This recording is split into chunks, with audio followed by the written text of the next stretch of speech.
بسم اللہ الرحمن الرحیم۔ السلام علیکم۔ ارے نجمہ، کہاں ہو تم؟ جلدی سے آؤ۔ میں اس وقت اوپر والے پورشن کی چھت کے پنکھے صاف کر رہی تھی جب مامی کی آواز پر میں ایک دم ہڑبڑا کر رہ گئی۔ مامی کی آواز ہی اتنی پاٹدار تھی کہ ان کی پہلی پکار پر ہی میں ان کے سامنے پہنچ جاتی تھی، کیونکہ وہ بہت غصے والی تھی۔ ذرا ذرا سی بات پر ملازموں کے سامنے مجھے ڈانٹ دیا کرتی۔ ان کی یہ بات مجھے بالکل بھی اچھی نہیں لگتی تھی۔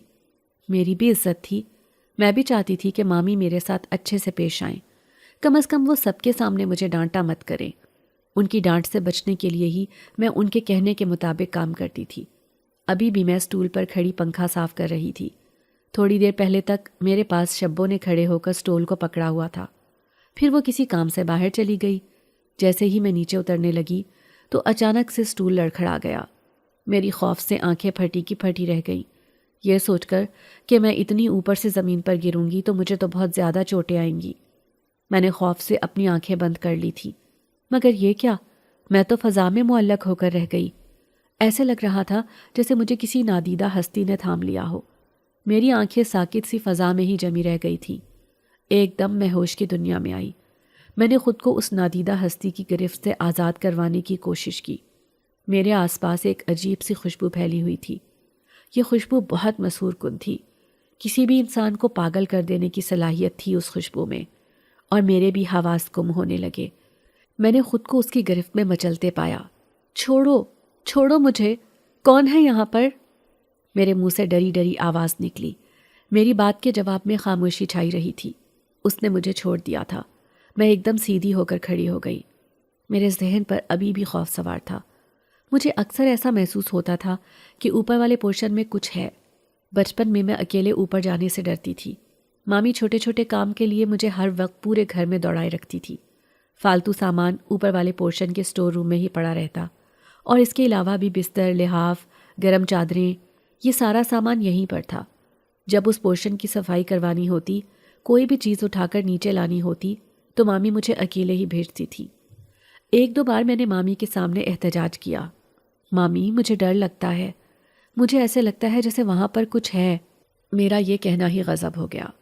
تم بہت کام چور اور ہڈ حرام لڑکی ہو، بہت ہی زیادہ احسان فراموش ہو، بالکل اپنی ماں پہ گئی ہو۔ تمہاری ماں بھی تو تمہارے جیسی ہی تھی، سب کی محبت پر لات مار کر وہ ایک لڑکے کے ساتھ گھر سے بھاگ گئی۔ خود تو وہ دونوں روڈ ایکسیڈنٹ میں مر گئے، مگر تمہاری صورت میں ایک مستقل مصیبت ہمارے سر پر ڈال گئے۔ اس دن میں بہت زیادہ روئی تھی۔ بچپن سے ہی میں یہ سنتی آ رہی تھی کہ میری ماں نہ تو اچھی بیٹی بن سکی اور نہ ہی اچھی بہن۔ میرے ماموں اور نانا کے منہ پر کالک مل کر وہ گھر سے بھاگ گئی تھی۔ میں روتے ہوئے اوپر والے پورشن میں آ گئی تھی۔ مامی نے کہا تھا کہ موسم بدل رہا ہے، سارے لحاف دھوپ میں ڈال کر انہیں دھوپ لگواؤ۔ میں اس وقت 9ویں کلاس میں پڑھتی تھی۔ میں خود بھی دھان پان سی تھی۔ میرے لیے اتنے زیادہ کام کرنا مناسب نہیں تھا۔ گھر میں روپے پیسے کی کمی نہیں تھی۔ گھر میں ملازم بھی موجود تھے جو کام کرنے کے لیے ہر وقت تیار رہتے تھے، مگر پتہ نہیں کیوں مامی ملازموں سے زیادہ مجھ سے کام کروانے میں خوشی محسوس کرتی تھی۔ اگر کبھی ماموں کی فطری محبت انگڑائی لے کر بیدار ہو جاتی اور وہ مامی کو اس حرکت پر انہیں ٹوکتے تو مامی کا پارا ہائی ہو جاتا تھا۔ ہاں تو اچھی بات ہے نا، بچپن سے ہی اسے کام کاج کرنے کی عادت پڑ جائے، نہیں تو بڑی ہو کر یہ بھی اپنی ماں کی طرح ہمارا ناک کٹوائے گی، اور جب اگلے گھر جائے گی تو وہ لوگ تو مجھے ہی کہیں گے کہ ماں تو تھی نہیں، مامی نے بھی کوئی کام نہیں سکھایا، کوئی سلیقہ نہیں ہے لڑکی میں، اور یوں ماموں خاموش ہو جاتے۔ اس دن میں چھت پر آئی تو لحاف بچھاتے ہوئے میں بری طرح سے تھک گئی تھی۔ میں ایک طرف بیٹھ کر پھوٹ پھوٹ کر رو پڑی۔ اپنی قسمت پر مجھے رونا آنے لگا۔ اس وقت میں نے اپنے پاس ایک لڑکا دیکھا جو کہ میرا ہی ہم عمر تھا، لیکن میرے مقابلے میں اس کی صحت بہت اچھی تھی، رنگ بھی سرخ و سفید تھا۔ مجھے کہنے لگا، تم کیوں رو رہی ہو؟ میں اس لڑکے کو اپنے پاس دیکھ کر گھبرا گئی تھی۔ اگر مامی نے دیکھ لیا تو؟ میں فوراً سے اپنی جگہ سے اٹھ کر کھڑی ہو گئی، اور وہ بھی جیسے میری پریشانی کو بھانپ گیا تھا۔ ارے مجھے اپنا دوست سمجھو، مجھے بتاؤ تم کیوں رو رہی ہو؟ نہ جانے ایسا کیا تھا اس کے لہجے میں کہ میں نے اپنا دل اس کے سامنے کھول کر رکھ دیا۔ ارے تمہارے ساتھ تو بہت ظلم ہوا ہے، تمہارے ماں باپ اس دنیا میں نہیں ہیں تو اس کا یہ مطلب تو نہیں ہے کہ تمہارے ساتھ اتنا برا سلوک کیا جائے۔ فکر مت کرو، اللہ نے چاہا تو تمہارے لیے بھی زندگی میں آسانیاں آئیں گی۔ مجھ سے جتنا ہو سکا میں تمہاری مدد کروں گا۔ اس نے سارے لحاف میرے ساتھ مل کر چھت پر پھیلائے تھے۔ پھر کہنے لگا، اگر اس کے علاوہ کوئی بھی کام ہو تو مجھے بتاؤ، میں تمہاری مدد کرنے کے لیے تیار ہوں۔ میں نے اسے دیکھا، وہ بھی میری طرح عام سے کپڑوں میں تھا، جو اس بات کی طرف اشارہ کر رہا تھا کہ شاید وہ بھی کسی کے گھر میں ملازم ہے۔ کیا تم بھی کسی گھر میں رہتے ہو، کام کرتے ہو؟ میرے سوال کے جواب میں وہ مبہم سے انداز میں مسکرایا تھا۔ کہنے لگا کہ ہاں، میں بھی ایک ملازم ہوں، اور اگر تمہیں بھی کوئی کام کروانا ہو تو مجھے بتاؤ، میں تمہاری مدد کرنے کے لیے تیار ہوں۔ اگلے دن ناشتہ بناتے ہوئے میں نے صحن میں اس لڑکے کو دیکھا تھا۔ میں بری طرح سے گھبرا گئی، کہیں وہ مجھ سے ملنے کے لیے تو نہیں آیا۔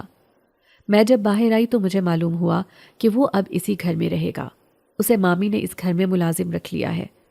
پھر ایک دن جب سب لوگ اپنے کاموں میں مصروف تھے تو موقع دیکھ کر اس نے مجھے بتایا کہ میں تمہارے لیے یہاں پر آیا ہوں تاکہ تمہیں اپنی نظروں کے سامنے دیکھ سکوں۔ مجھے اس کی بات سن کر خوف آ گیا، اگر کسی نے دیکھ لیا تو میں اس سے دور دور بھاگتی۔ اس کی نظروں کی تپش سے مجھے عجیب سا احساس ہوتا۔ مامی بھی اکثر مجھے ٹوکتی کہ تم نوجوان ملازموں کے درمیان گھری رہتی ہو، تم بھی بالکل اپنی ماں جیسی ہو، مجھے لگتا ہے کہ ایک دن تم بھی کسی ملازم کے ساتھ گھر سے بھاگ جاؤ گی۔ میرے ابو دراصل اسی گھر میں کام کرتے تھے، وہ مالی تھے۔ امی کو ان سے محبت ہو گئی۔ امی نے نانا نانی سے ضد کی کہ وہ ابو کے ساتھ شادی کرنا چاہتی ہیں، مگر انہیں اپنے خاندانی حسب و نسب پر بڑا ناز تھا۔ وہ امی کی شادی ایک ملازم سے کیسے کر سکتے تھے؟ اور یوں پھر امی نے محبت سے گھائل ہو کر ابو کے ساتھ بھاگ کر شادی کر لی، اور ان کے دکھ میں ماموں، نانا اور نانی اس دنیا سے چلے گئے۔ اور اب جب مامی مجھے کسی ملازم کے ساتھ بات کرتے ہوئے دیکھتی تو وہ مجھے اسی بات کا طعنہ دیتی۔ تبھی تو میں ان لڑکوں سے فاصلے پر ہی رہتی تھی۔ اکثر گھر میں مامی کے میکے میں سے کوئی نہ کوئی آیا ہی رہتا۔ ان کے مائکے والے بڑے خوش خوراک تھے، کھانا بنانے میں ہی گھنٹوں بیت جاتے تھے۔ جب بھی ان کا کوئی مہمان آتا تو میں پریشان ہو کر رہ جاتی تھی۔ ایسے میں شکیل میری مدد کو موجود ہوتا۔ جب اسے میں کچن میں دیکھتی تو میں بری طرح سے گھبرا جاتی تھی۔ دیکھو، اگر مامی نے دیکھ لیا تو اچھا نہیں ہوگا، تم یہاں سے چلے جاؤ۔ اور وہ دلچسپی سے میرے چہرے پر آنے والے رنگوں کو دیکھتا رہتا۔ تمہاری مامی اس وقت مہمانوں کے ساتھ مصروف ہیں، وہ اس وقت یہاں پر نہیں آئیں گی۔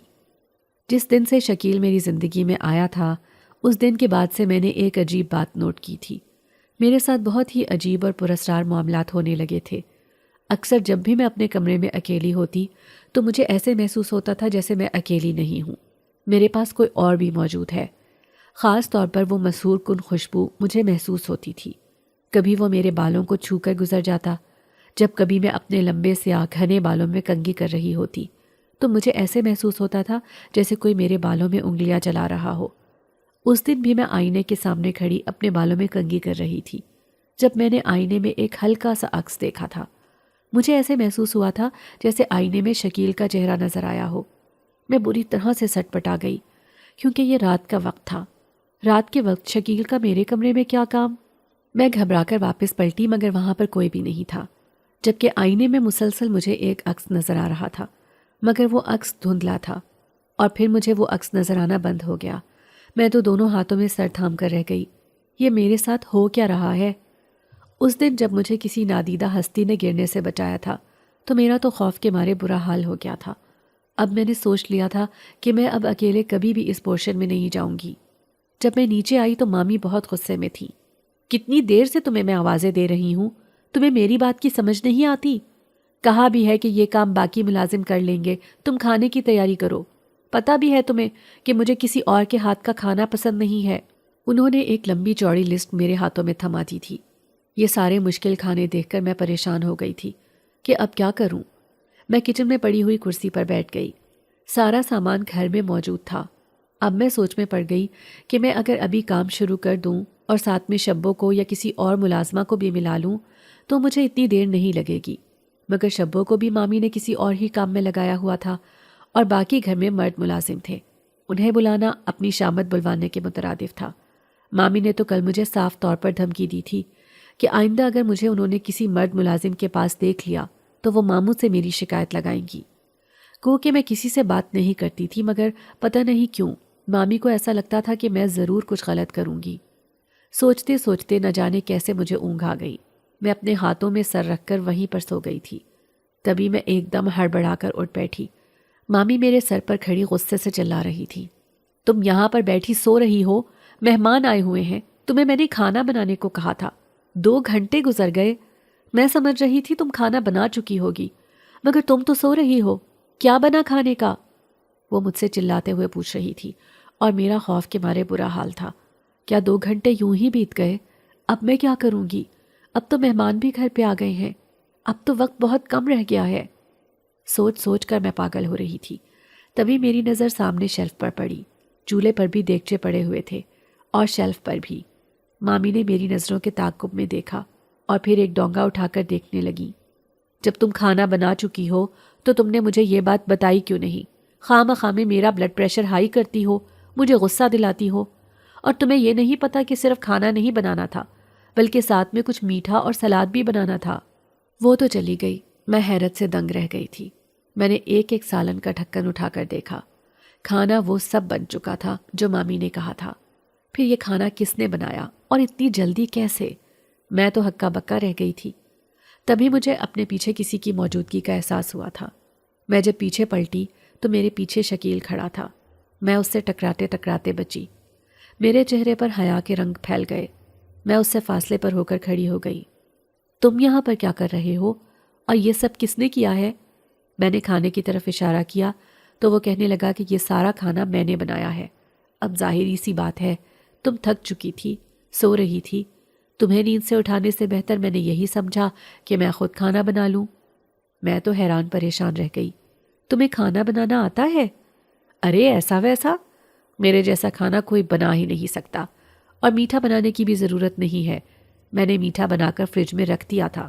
اس کی بات پر میں نے حیرت سے فریج کی طرف دیکھا تو سامنے ہی کسٹرڈ پڑا ہوا تھا۔ آنکھیں حیرت سے پھٹی کی پھٹی رہ گئی۔ اتنے سارے کھانے اس نے 2 گھنٹوں میں کیسے بنا لیے؟ میری سمجھ میں تو کچھ نہیں آ رہا تھا۔ یہ انسان تھا یا جن؟ میں بڑبڑاتی رہ گئی تھی۔ اور پھر جب روٹیاں بنانے کی باری آئی تو تب شبو بھی کچن میں آ گئی اور ہم دونوں نے مل کر باقی کا کام سمیٹا تھا۔ شبو بھی مسلسل میری تعریف کیے جا رہی تھی۔ آپ تو بہت پھرتیلی ہیں، آپ کے ہاتھ میں تو جادو ہے، مہمان آپ کے کھانے کی خوب ہی تعریفیں کر رہے ہیں۔ جبکہ میں اس کی بات پر مسکرانے لگی۔ اسے یہ بھی نہیں بتا سکی کہ یہ کھانا میں نے نہیں بلکہ شکیل نے بنایا ہے۔ پچھلے کچھ دنوں سے میں نوٹ کر رہی تھی کہ شکیل بہت ہی زیادہ پریشان رہنے لگا ہے اور الجھا ہوا لگ رہا ہے۔ ہر وقت اس کی آنکھوں میں گہری اداسی چھائی رہتی۔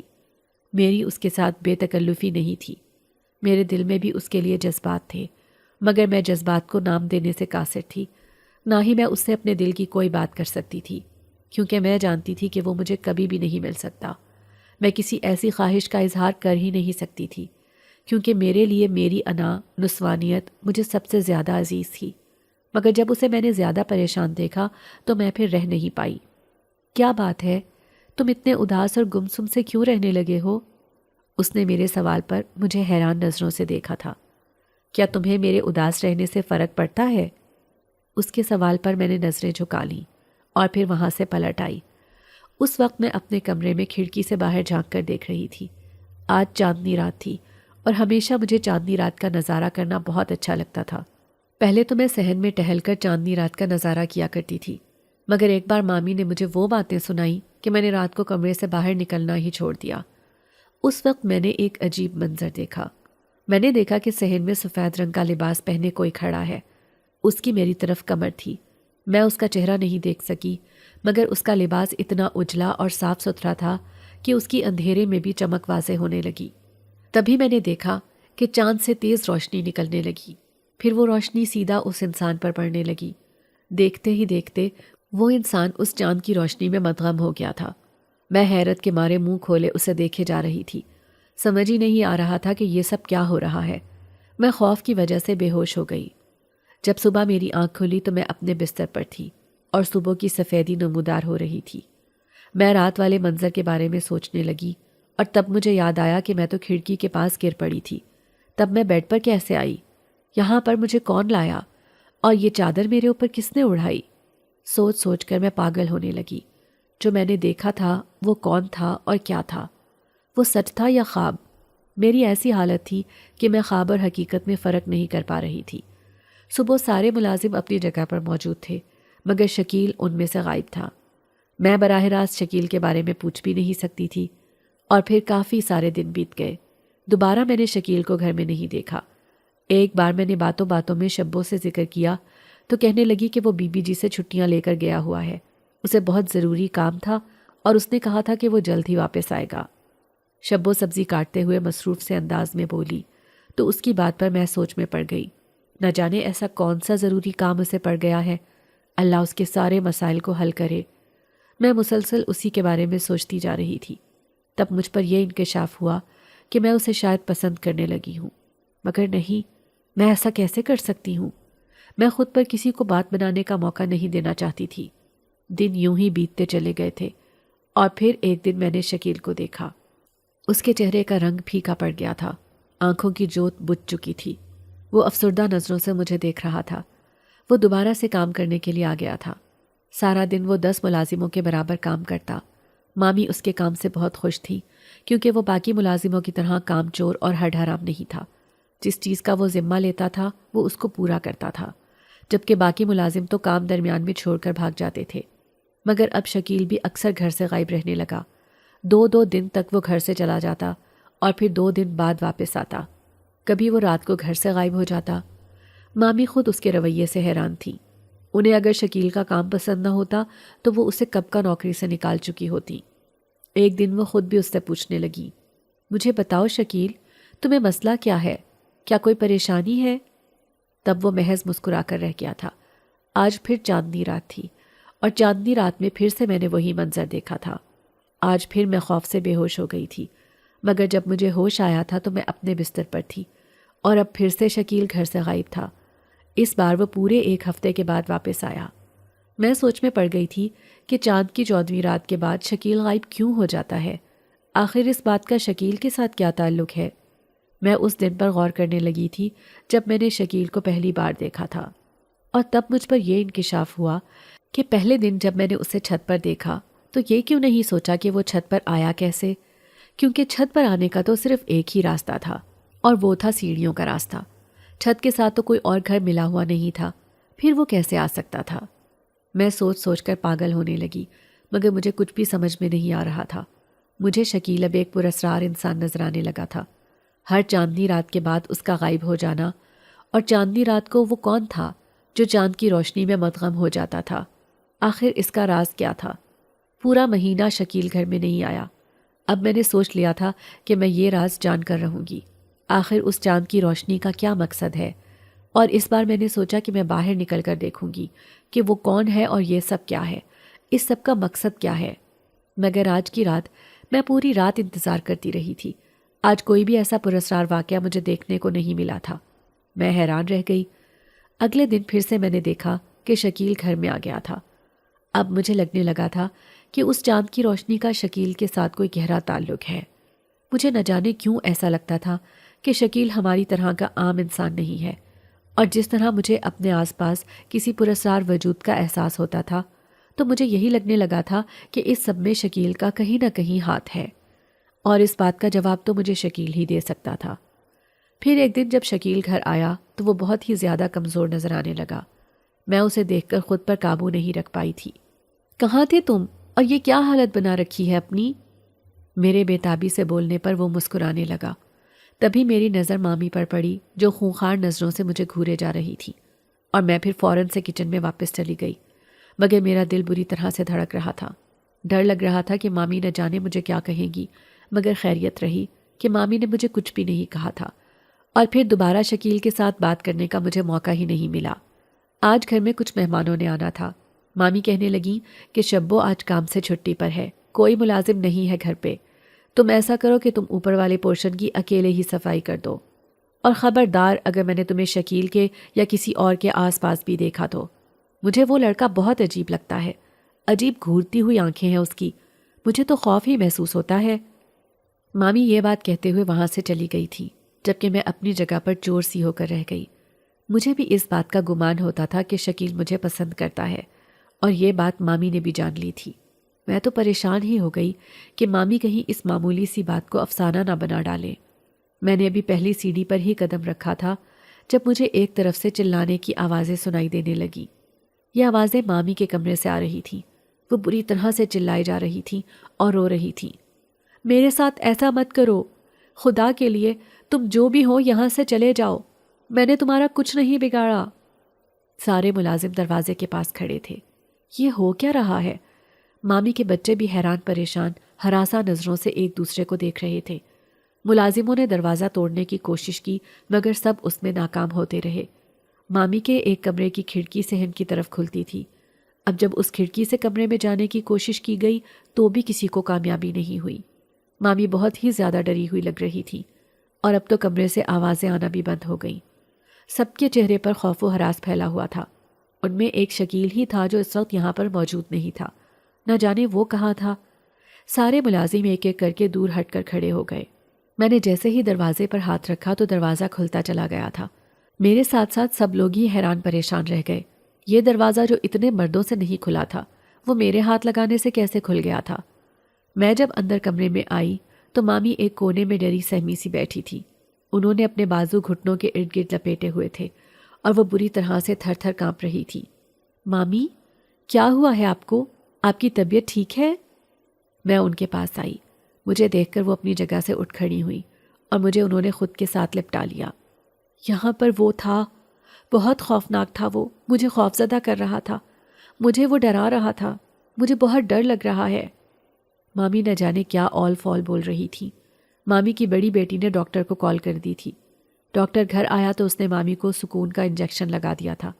کہنے لگا کہ شاید یہ خواب میں ڈر گئی ہیں، کسی بات کی انہوں نے پریشانی لی ہے، جب یہ سو کر اٹھیں گی تو نارمل ہو جائیں گی۔ سبھی حیران تھے کہ مامی کو آخر کس بات کی پریشانی تھی۔ مامی جب ہوش میں آئیں تو وہ نارمل تھی، مگر نہ جانے کیا وجہ تھی کہ وہ مجھے خود سے دور نہیں کر رہی تھی۔ جیسے ہی میں وہاں سے اٹھ کر اپنے کمرے میں آنے لگتی تو وہ چلانے لگتی، کہتی کہ تم میرے پاس رہو، مجھ سے دور نہ جاؤ، مجھے ڈر لگ رہا ہے۔ وہ مامی جو میرے ساتھ اتنی نفرت کرتی تھی، میرے وجود کو گوارا نہیں کرتی تھی، اب ہر وقت وہ مجھے اپنے کمرے میں بٹھا کر رکھتی۔ شبو تو میرا مذاق اڑاتی، کہتی کہ تمہاری مامی تو تمہارے عشق میں مبتلا ہو گئی ہیں، چلو اچھا ہے تم ان کی بدسلوکی سے تو بچی۔ مامی کے ذرا سی نظر التفات پر میرا دل بھی پگھلنے لگا۔ یوں بھی میں بہت نرم دل تھی، کسی کو پریشانی میں دیکھتی تو میں خود بھی پریشان ہو جاتی تھی، اور اب جب مامی نے میرے ساتھ پیار سے بات کرنا شروع کی تو میرے دل میں ان کے لیے نرم گوشہ پیدا ہو گیا۔ کافی دن کے بعد میں مامی کے کمرے سے باہر نکلی تھی۔ انہیں سکون کا ڈاکٹرز نے انجیکشن لگا دیا تھا، کیونکہ جب وہ ہوش میں ہوتی تو عجیب و غریب حرکتیں کرتی تھیں۔ نہ جانے کیا چیز تھی جو انہیں نظر آتی تھی، جو انہیں تنگ کرتی اور ڈراتی تھی، جبکہ میں تو مامی کے ساتھ ہی ہوتی تھی، مگر میں نے تو اس کمرے میں ایسا کوئی بھی پراسرار وجود محسوس نہیں کیا تھا، نہ ہی مجھے وہاں پر ایسا ویسا کچھ نظر آیا تھا۔ تبھی ان کے بچے ڈاکٹر کو کال کر کے گھر میں بلا لیتے، پھر ڈاکٹر انہیں سکون کا انجیکشن لگا دیا کرتا، اور پھر جب وہ ہوش میں آتی تو پھر سے یہی سب شروع ہو جاتا۔ کافی دن کے بعد اس دن میں نے شکیل کو دیکھا تھا، اور جب میری اس سے نظر ملی تو مجھے ایک عجیب سا احساس ہوا۔ نہ جانے کیوں مجھے ایسے محسوس ہونے لگا جیسے شکیل مجھ سے کچھ کہنا چاہتا ہے۔ اس کی اپنی جانب کھنچتی ہوئی نظریں مجھے گھائل کر گئیں۔ میرا دل بے اختیار اس کی طرف بہکنے لگا تھا، اور پھر شبوں کے ساتھ باتوں باتوں میں مجھے اس بات کا اندازہ ہوا کہ آج بھی چاندنی رات ہے۔ تب میں نے سوچا کہ آج تو میں اس رات سے پردہ ہٹا کر رہوں گی کہ شکیل کا اس چاندنی رات سے کیا تعلق ہے، اور وہ جو انسانی ہیولا چاند کی روشنی میں مدغم ہو جاتا ہے وہ شکیل ہے یا کوئی اور۔ آج مجھے میرے سارے سوالوں کے جواب مل جانے تھے۔ آج میں اپنے کمرے میں تھی کیونکہ مامی آج سکون سے سو رہی تھی۔ مجھے یقین تھا کہ وہ صبح سے پہلے نہیں اٹھیں گی، اسی لیے میں اپنے پرانے مشغلے میں مصروف ہو گئی تھی۔ کھڑکی سے چاندنی رات کا نظارہ کرنے لگی، مگر آج میں نے کھڑکی اتنی کھولی ہوئی تھی کہ میں صحن میں دیکھ سکتی تھی، مگر باہر سے کسی کی مجھ پر نظر نہیں پڑ سکتی تھی۔ تبھی میں نے دیکھا کہ ایک انسانی ہیولا چلتا ہوا اسی مخصوص جگہ پر جا رہا ہے۔ میں فوراً سے اپنے کمرے سے باہر نکلی تھی۔ آج یہی مناسب وقت تھا کہ میں اس رات سے پردہ ہٹا سکتی تھی۔ میں چھپتے چھپاتے اس کے قریب آ گئی۔ اس کے وجود سے تو گویا روشنی پھوٹ رہی تھی۔ اس نے سفید رنگ کا لباس پہنا ہوا تھا جو بہت اجلا اور صاف ستھرا تھا۔ چاند عین اس کے اوپر چمک رہا تھا اور اس کی روشنی اب سیدھا اس وجود پر پڑ رہی تھی۔ میں آہستہ قدموں سے چلتے ہوئے اس کے پاس آئی۔ اب جیسے ہی وہ روشنی تیز ہوئی تو میں اس کے پاس پہنچ گئی تھی۔ میں نے اس کا ہاتھ پکڑا اور کہا، کون ہو تم اور یہ سب کیا ہے؟ میرے منہ سے ڈرتے ڈرتے آواز نکلی تھی۔ مجھے اس بات کا بھی احساس تھا کہ میرے ساتھ کچھ غلط بھی ہو سکتا تھا. یہ جو بھی مخلوق ہے یہ مجھے نقصان بھی پہنچا سکتی ہے، مگر آج میں نے سوچ لیا کہ معاملہ آر یا پار کرنا ہے. مجھے ایسا ہی محسوس ہونے لگا تھا جیسے مامی کی طبیعت خرابی کا اسی کے ساتھ سلسلہ جڑا ہوا ہے، اور اگر میں اس راز کو جان لوں تو سارے مسائل حل ہو سکتے ہیں. یہی سوچ کر میں نے اسے پکڑ لیا تھا، مگر ایک عجیب بات ہوئی تھی. مجھے ایک زور کا جھٹکا لگا. میں تو حیران پریشان ہونے لگی. ہو کیا رہا ہے یہ سب؟ اچانک سے میری آنکھوں کے سامنے اندھیرا چھا گیا تھا. میری آنکھیں خود بخود بند ہو گئیں. پھر جب میری آنکھ کھلی تو میں ایک عجیب و غریب جگہ پر تھی. میرا ہاتھ اس کے ہاتھ میں تھا. وہ کوئی اور نہیں بلکہ شکیل ہی تھا، اور وہ بھی حیرت بھری نگاہوں سے مجھے دیکھے جا رہا تھا. تم یہاں؟ اس کے منہ سے ہکلاتے ہوئے آواز نکلی، اور میں حیران پریشان نظروں سے اس جنگل کو دیکھے جا رہی تھی کہ ابھی تو میں اپنے گھر میں تھی اور اب یہاں پہ کیسے آ گئی. میرے چہرے پر چھایا خوف دیکھ کر وہ کہنے لگا، تم میرا پیچھا کر رہی تھی؟ اس کے منہ سے پھٹی پھٹی سی آواز نکلی، اور میرا تو خوف کے مارے برا حال تھا. جیسا میں سمجھ رہی تھی وہی سچ تھا. شکیل ایک عام انسان نہیں تھا، وہ تو شاید کوئی اور ہی مخلوق تھا، کیونکہ کسی عام انسان کے لیے ایک جگہ سے دوسری جگہ پر غائب ہونا ممکن نہیں. میرے خوف سے رونگٹے کھڑے ہو گئے اور مجھ پر اتنی دہشت طاری ہو گئی کہ میرے حواسوں نے میرا ساتھ دینا چھوڑ دیا تھا. میں تیورا کر زمین پر گر پڑی. جب مجھے ہوش آیا تو میں اپنے کمرے میں تھی. میں اپنے بستر پر اٹھ کر بیٹھ گئی اور حیران نظروں سے ادھر ادھر دیکھنے لگی. یہ سب کیا تھا جو میں نے دیکھا؟ وہ خواب تھا یا حقیقت؟ کیا میں سچ میں ہی اس جنگل میں تھی، شکیل کے ساتھ تھی، یا یہ محض خواب تھا؟ میں نے اپنے جوتوں کی طرف دیکھا جن پہ کیچڑ لگا ہوا تھا، اور یہ کیچڑ صحن میں جانے کی وجہ سے میرے جوتوں پر لگا تھا. نہیں، یہ خواب نہیں ہے، یہ سچ ہے، یہ حقیقت ہے. شکیل ایک جن زادہ ہے، وہ کوئی اور مخلوق ہے، وہ کوئی عام انسان نہیں ہے. میں پھوٹ پھوٹ کر رو پڑی تھی. تبھی مجھے وہ مانوس آواز سنائی دی تھی. میں نے سر اٹھا کر دیکھا تو سامنے شکیل کھڑا تھا. تمہیں یقیناً معلوم ہو گیا ہوگا کہ میں کون ہوں، تمہیں پتہ چل گیا ہوگا. میں نے آنکھوں میں بے یقینی لیے اسے دیکھا، مگر میں اس بات پر یقین نہیں کر پا رہی. مجھے لگتا ہے کہ وہ ایک بھیانک خواب تھا. ایسا نہیں ہو سکتا. مجھے تم بتاؤ کہ تم کون ہو اور تم اس گھر میں کیا کر رہے ہو. اگر تمہارا تعلق کسی اور مخلوق سے ہے تو تمہارا ہمارے ساتھ اس گھر میں کیا کام؟ میں مسلسل اس سے روتے ہوئے سوال کر رہی تھی. تم رویا مت کرو، مجھے تمہارے رونے سے، آنسوؤں سے تکلیف ہوتی ہے. تمہارے یہ آنسو ہی تو ہیں جنہوں نے مجھے تمہاری طرف مائل کیا تھا، یہاں پر رہنے پر مجبور کیا. اس کی بات پر میں اسے دیکھتی رہ گئی. کیا مطلب؟ میں نے کیا کیا ہے؟ تم یہاں پر میری وجہ سے رہ رہے ہو، اور وہ کیوں؟ آنکھوں میں سوال لیے میں اسے دیکھے جا رہی تھی. وہ میرے سامنے آ کر بیٹھ گیا. کہنے لگا، تمہیں یاد ہے بچپن سے ہی تم اکیلے اوپر جانے سے ڈرتی تھی. تمہیں کسی دوسرے کی موجودگی کا احساس ہوتا تھا. جانتی ہو وہاں پر جس کی موجودگی کا تمہیں احساس ہوتا تھا وہ کون ہے؟ میں نے نفی میں سر ہلا دیا. یہ بات بھلا میں کیسے جان سکتی ہوں؟ وہ میں تھا. میں تمہیں پسند کرتا ہوں، اور میں تمہارے لیے ہی یہاں پر آ کر رہ رہا ہوں. میں اس سے پہلے تم سے پوشیدہ تھا. تمہارے اوپر میں نے اپنا آپ عیاں نہیں کیا تھا. میں چاہ رہا تھا کہ جس طرح سے میں تمہیں پسند کرتا ہوں، تمہیں اپنی نظر سے دیکھتا ہوں، تم بھی اسی طرح مجھے دیکھو، تمہارے دل میں میرے لیے جذبات ہوں. تبھی پھر میں مجسم ہو کر تمہارے سامنے آ گیا، اور پھر تمہارے سامنے اس گھر میں ملازم کی حیثیت سے رہنے لگا. لیکن اگر تمہیں سچ بتاؤں تو میں جنات کے سردار کا بیٹا ہوں. میرے پاس کئی ملازم جنات ہیں جو میرا حکم بجا لانے کے لیے ہر وقت تیار رہتے ہیں، مگر میں یہاں پر ملازم بن کر رہ رہا ہوں صرف تمہارے لیے. اور ہر چاندنی رات کو مجھے اپنے گھر واپس جانا پڑتا ہے.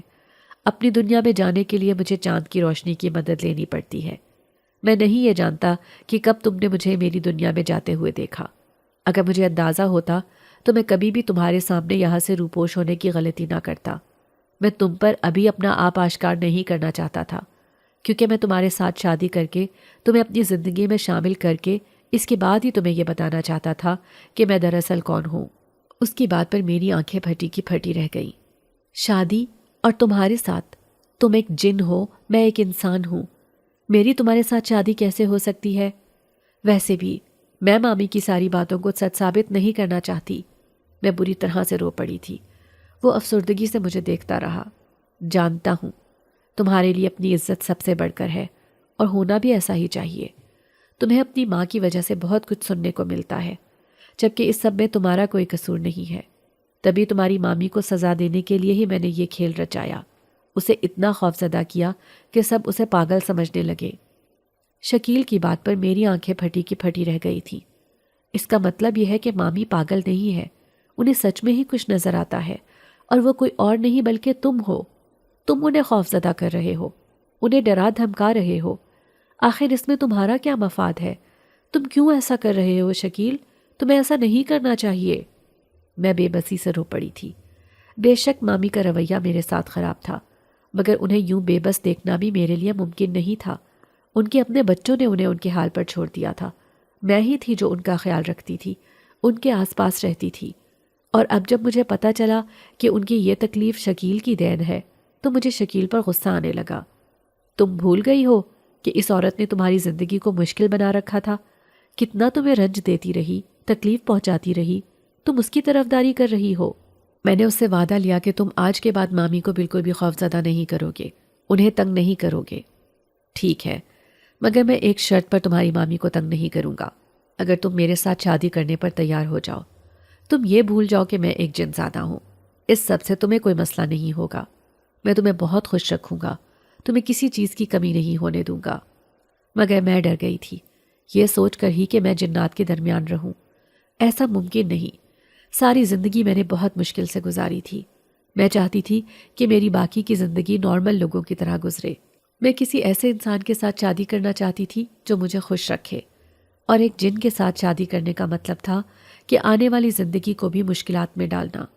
میں جانتی تھی کہ انسان اور جن کا کبھی ملاپ نہیں ہو سکتا، اور اگر یہ غیر فطری کام ہو بھی جائے تو بھی انسان کبھی بھی خوش نہیں رہ پائے گا، اور میں اپنی ساری زندگی کو تجربات کی بھیٹ نہیں چڑھانا چاہتی۔ میں نے شکیل سے صاف کہہ دیا کہ میں تمہارے ساتھ شادی نہیں کر سکتی، اور نہ ہی میں تمہارے ساتھ خوش رہ سکتی ہوں۔ میں اپنی دنیا میں اپنے لوگوں میں ہی جینا چاہتی ہوں، اپنے جیسے ہی کسی نارمل انسان کے ساتھ شادی کر کے زندگی بسر کرنا چاہتی ہوں۔ گو کہ میرے دل میں بھی شکیل کے لیے جذبات ہیں، مگر میں نے ان سارے جذبات کو سلا دیا تھا۔ عقل مندی کا تقاضا یہی تھا کہ میں اپنے دل کے بجائے دماغ کی سنوں۔ وہ بے یقینی سے مجھے دیکھتا رہا۔ مجھے لگا تھا کہ تم کبھی بھی شادی سے انکار نہیں کرو گی، تم بھی مجھے پسند کرتی ہو۔ میرا سر مسلسل نہ میں ہل رہا تھا۔ تمہیں غلط فہمی ہوئی ہے، میں تمہارے ساتھ شادی نہیں کرنا چاہتی، میں تمہیں پسند نہیں کرتی۔ وہ ایک گہری سانس لے کر رہ گیا۔ میں اس دنیا میں تمہارے لیے ہی تو رہ رہا تھا، تمہارے لیے ہی اس گھر میں نے اپنا اتنا وقت گزارا، اپنے ضروری کاموں کو چھوڑ کر آ گیا۔ میں پھر بھی تمہارا انتظار کروں گا، کیونکہ میں تم سے محبت کرتا ہوں۔ تمہیں جب بھی ضرورت ہو تو مجھے پکارنا، میں تمہاری مدد کرنے کے لیے ضرور آؤں گا۔ اور میں اس کی بات پر سر جھکا کر رہ گئی تھی۔ میں کمزور نہیں پڑنا چاہتی تھی۔ میں چاہتی تھی کہ وہ یہاں سے دور ہمیشہ کے لیے اپنی دنیا میں چلا جائے، اور ایسا ہی ہوا تھا۔ وہ مجھ سے مایوس ہو کر اپنی دنیا میں چلا گیا تھا۔ کون جانے وہ دوبارہ کبھی یہاں آتا، کون جانے اس سے کبھی ملاقات ہوتی بھی ہے یا نہیں۔ وہ یہاں سے چلا گیا تھا بغیر کچھ بتائے اور بغیر مجھ سے دوبارہ بات کیے۔ وہ جان گیا تھا کہ مجھ پر اس کی کوئی بات اثر نہیں کرنے والی، اور میں نے بھی سوچ لیا تھا کہ میں کبھی بھی اسے نہیں پکاروں گی، مجھے اس کی ضرورت نہیں پڑے گی۔ مامی کا رویہ تو میرے ساتھ یکسر تبدیل ہو گیا تھا، کیونکہ انہوں نے اپنی آنکھوں سے دیکھا تھا کہ بیماری کے دنوں میں ان کی اپنی اولاد نے ان کا ساتھ چھوڑ دیا تھا، جبکہ میں ان کے ساتھ ساتھ رہی تھی۔ ان کی بدسلوکی کے جواب میں نے ان کے ساتھ کوئی بدسلوکی نہیں کی تھی، جبکہ اب تو وہ میری محتاج تھی۔ میں چاہتی تو ان کے ساتھ برا سلوک کر سکتی تھی، اپنا انتقام لے سکتی تھی، مگر میں نے ایسا نہیں کیا، اور میری اسی نیک دلی نے ان کے دل میں میرے لیے جگہ پیدا کر دی تھی۔ وہ میری شادی اپنے بڑے بیٹے کے ساتھ کرنا چاہتی تھی، مگر میں نے مامی کو صاف انکار کر دیا تھا، کیونکہ میں نے ان کے بچوں کی بے حسی دیکھ لی تھی۔ میں نہیں چاہتی تھی کہ میری ساری زندگی انہی بے حس لوگوں میں گزرے۔ ان دنوں ماموں کی ایک جاننے والی فیملی سے ایک رشتہ آیا تھا۔ انہوں نے گھر کی تقریب میں مجھے دیکھا اور میرا سادہ روپ انہیں پسند آ گیا۔ وہ لوگ جلدی شادی کرنے پر زور دے رہے تھے۔ ماموں نے مجھ سے پوچھا تو میں نے سارا فیصلہ ان پر چھوڑ دیا۔ مامی افسردہ تھی، کہنے لگی کہ میں تو یہی چاہتی تھی کہ تم ہمیشہ اسی گھر میں رہو، مگر شاید تم اس برے رویے کو بھول نہیں پائی جو میں نے تمہارے ساتھ روا رکھا تھا۔ وہ اپنے کیے پر بہت شرمندہ تھی۔ کہ میں نے انہیں کبھی نہیں جتایا تھا، مگر شاید میرے دل میں یہی بات تھی کہ میں ہمیشہ کے لیے اس گھر میں نہیں رہنا چاہتی تھی، کیونکہ وہ دن، وہ سال میں کبھی بھول نہیں سکتی تھی۔ شادی کے بعد میں اپنے شوہر کے ساتھ دوسرے شہر میں آ کر رہنے لگی تھی۔ دن مہینوں میں اور مہینے سالوں میں بدلتے جا رہے تھے، اور اس سب کے دوران شکیل کا نام میرے دل و دماغ میں جیسے چپک کر رہ گیا۔ میں اس تمام عرصے کے دوران اسے ایک بار بھی بھول نہیں پائی تھی۔ اس نے مجھے کہا تھا کہ جب بھی اسے میری ضرورت ہو تو میں اسے پکاروں، وہ میری مدد کے لیے آ جائے گا، مگر میں نے اسے کبھی نہیں پکارا تھا، نہ ہی کبھی میں نے اس بات کو آزمایا تھا کہ اس بات میں کتنی سچائی ہے۔ اس دن میں اپنے شوہر کے ساتھ مامی کے گھر آ رہی تھی۔ ہم رات کے وقت سفر کر رہے تھے۔ مجھے رات کے وقت سفر کرنا بہت اچھا لگتا تھا۔ میرے شوہر نے کہا بھی کہ تم گھر پہ رک جاؤ، ہم صبح چلیں گے، مگر میں نے ضد کی کہ میں آج ہی جانا چاہتی ہوں، کیونکہ ماموں نے مجھے بتایا تھا کہ مامی مجھے بہت یاد کر رہی ہیں۔ کافی وقت بیت گیا تھا، میں ان سے ملنے کے لیے نہیں گئی تھی، اسی لیے میں بھی ضد پر آ گئی تھی۔ جیسے ہی ہماری گاڑی سنسان راستے پر پہنچی تو اچانک سے گاڑی کو چاروں طرف سے انجان لوگوں نے گھیر لیا تھا۔ انہوں نے ہمیں گاڑی سے نیچے اترنے کو کہا۔ ہم دونوں نیچے آئے تو ڈاکو ہم سے پیسے چھین کر گاڑی لے کر جانے لگے۔ میرے شوہر نے ان کا راستہ روکنے کی کوشش کی، مگر میرے شوہر کی یہ غلطی ان کے لیے بہت بڑی مصیبت بن گئی۔ ڈاکوؤں نے انہیں بری طرح سے مارنا شروع کر دیا تھا۔ میں یہ سب دیکھ کر سہم گئی تھی، ڈر گئی تھی، کچھ سمجھ نہیں آ رہا تھا کیا کروں۔ مجھے اپنے شوہر کی جان کے ساتھ ساتھ اپنی عزت کی بھی پرواہ تھی، کیونکہ وہ سب مجھے عجیب نظروں سے گھورے جا رہے تھے۔ میں دل ہی دل میں اپنے رب کو پکارنے لگی کہ وہ اس مصیبت کی گھڑی میں میری مدد کرے، مجھے بچائے۔ تبھی میرے دماغ میں شکیل کی بات گونجی کہ تم جب بھی مجھے اپنی مدد کے لیے پکارو گی مجھے ہمیشہ اپنے پاس پاؤ گی۔ اور میں نے آج اس کی محبت کو، اس کی طاقت کو آزمانے کا فیصلہ کیا تھا۔ میں نے خود کلامی کے انداز میں شکیل کو اپنی مدد کے لیے پکارنا شروع کر دیا، اور اگلا لمحہ نہایت ہی حیران کن تھا جب میں نے دیکھا کہ وہ سب ڈاکو زمین پر گرتے جا رہے تھے۔ ایسا لگ رہا تھا جیسے کوئی انہیں بری طرح سے مار رہا ہو۔ وہ ہوا میں ہاتھ پاؤں چلا رہے تھے، مگر اس نادیدہ ہستی سے مقابلہ کرنا ان کے لیے ممکن نہیں تھا۔ ایک ایک کر کے وہ سارے ڈاکو زمین پر گرتے جا رہے تھے۔ میرا شوہر بھی حیران پھٹی پھٹی نگاہوں سے یہ سب دیکھ رہا تھا۔ حیران تو میں بھی تھی، یہ سوچ کر کہ شکیل نے تو اپنا کہا سچ کر دکھایا تھا، وہ تو واقعی مجھ سے محبت کرتا تھا، اور آج میں نے اس کی محبت کو آزمایا تو اس نے مجھے مایوس نہیں کیا تھا۔ میرے شوہر نے اس موقع سے فائدہ اٹھایا اور جلدی سے پولیس کو کال کر دی۔ انہوں نے جلدی سے انہیں اس لوکیشن پر پہنچنے کو کہا۔ میں گاڑی میں بیٹھ گئی تھی اور میں آیت الکرسی کا ورد کرتی جا رہی تھی۔ تبھی میں نے گاڑی کے شیشے کے باہر شکیل کو دیکھا تھا، جو آنکھوں میں حسرت لیے مجھے دیکھے جا رہا تھا۔ ایک بار میرے دل کو کچھ ہوا تھا کہ کیا تھا اگر میں شکیل کے ساتھ شادی کر لیتی، مگر پھر اگلے لمحے میں نے سوچ کو جھٹک دیا تھا، بھلا انسان ایک جن کے ساتھ خوش کیسے رہ سکتا ہے۔